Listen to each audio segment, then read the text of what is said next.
Every summer, students of archaeology from Istanbul University spend their holidays directing the search for lost civilizations. Yavaş.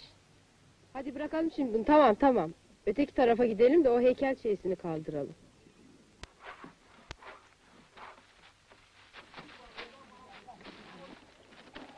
Bakın bir baş parmak bulundu.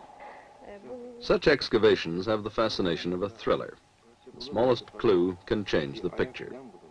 Whether the thumb is from the right hand or the left may decide where to look for the rest of a statue.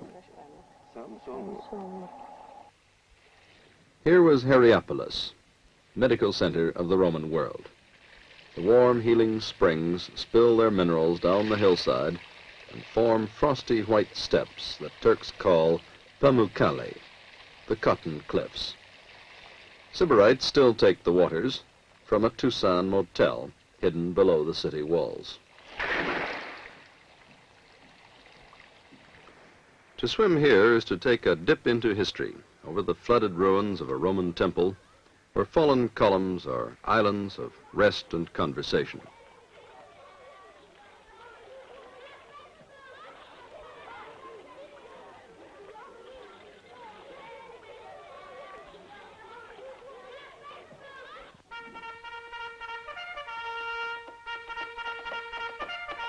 When Rome was overrun by Vandals from the north, the Eastern Empire came into its own.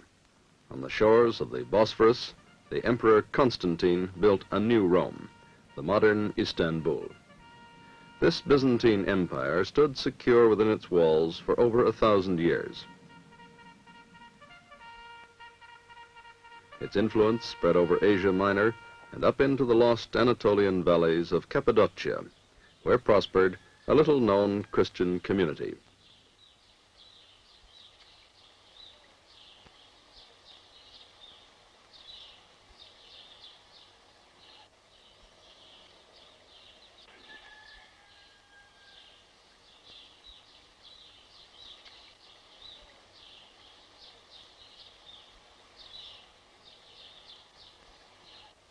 During 6 centuries of peace and isolation, its members hollowed out the very rocks into 300 churches wherein to give thanks unto God.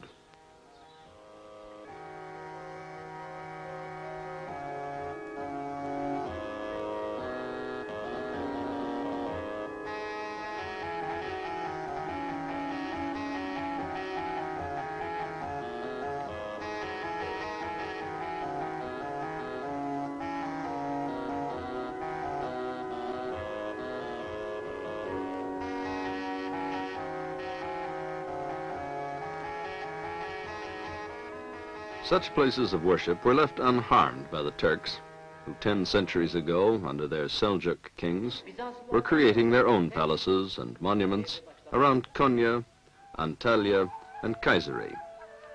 Seljuk architects developed distinctive forms of construction and styles of decoration, notably the stalactite arches.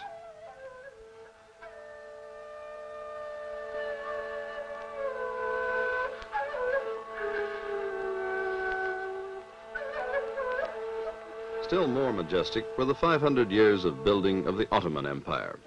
Ayasofya was enlarged, the Blue Mosque built, and hundreds more mosques, large and small, rose over Istanbul and other Turkish cities.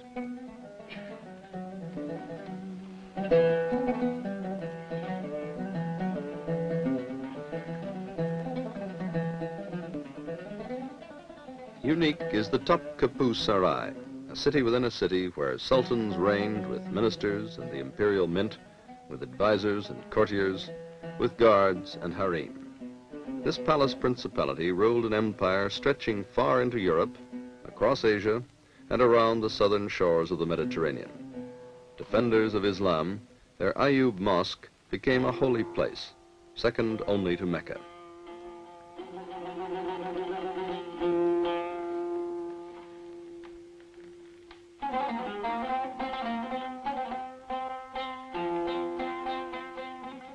But the greatest Ottoman shrines are in Bursa.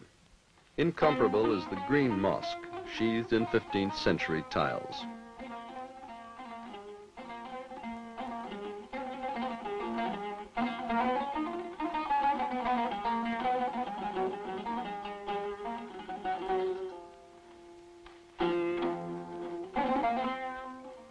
Here the great sultans and their sons were laid to rest, and around them their soldiers and viziers. A stone turban marking each tomb.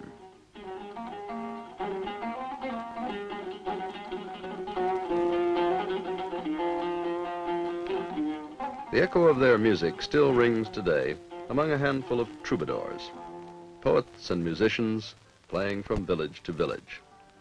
The family of the famous Aşık İhsani travels with him as he sings his way through Anatolia. Bağladın beni, aşkın zinciriyle bağladın beni. Aşkın etti beni deli divane, aşkın etti beni deli divane. Ben seni sevdiysem bundan kime ne? Ben seni sevdiysem bundan kime ne? Vallahi severim, billah severim. Yar seni anamdan fazla severim. Vallahi severim, billah severim. Yar seni babandan fazla severim.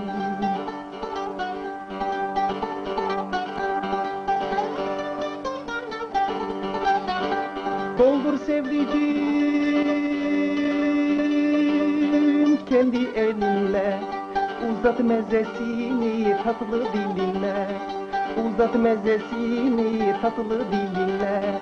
İçip içip sarhoş olalım gel gel. İçip içip sarhoş olalım gel gel. Hayatın tadını bulalım gel gel. Hayatın tadını bulalım gel gel. Vallahi severim. These half-forgotten songs of the old world Turkey are an amusing curiosity to a new generation. A charming anachronism in their world of men and machines changing the face of the country. Sadly, but inevitably, Ishani's tradition barely survives in a world where even the countryside must be rationalized and planned.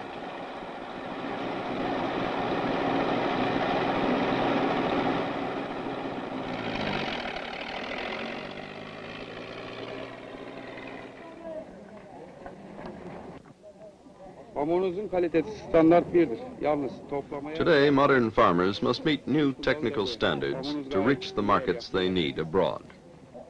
To help them, government inspectors are there to check the crops and comment on quality and grade, a rule that holds for fruit too.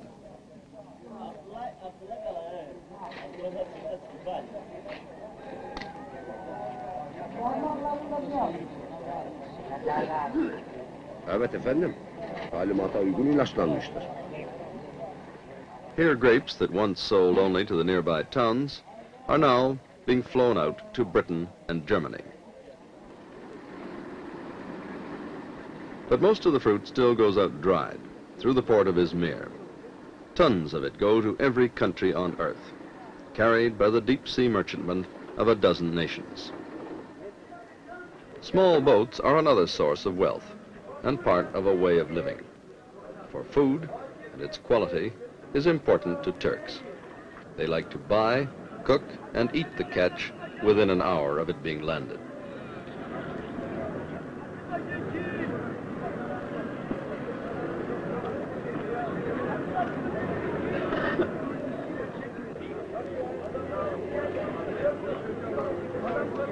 In fruit markets, customers are just as exacting, and most bread continues to come from individual bakers' ovens, where the consumer still has the advantage of coming face to face with the producer.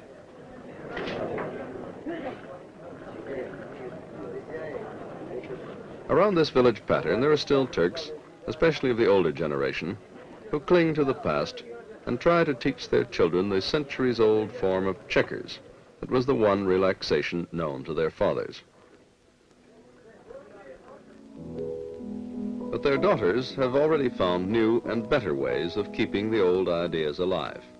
The embroidery, that was once the pride of housebound Turkish women, is now a school subject. These student teachers will soon go out into the villages to preserve traditional designs that might otherwise be lost in the race to modernize.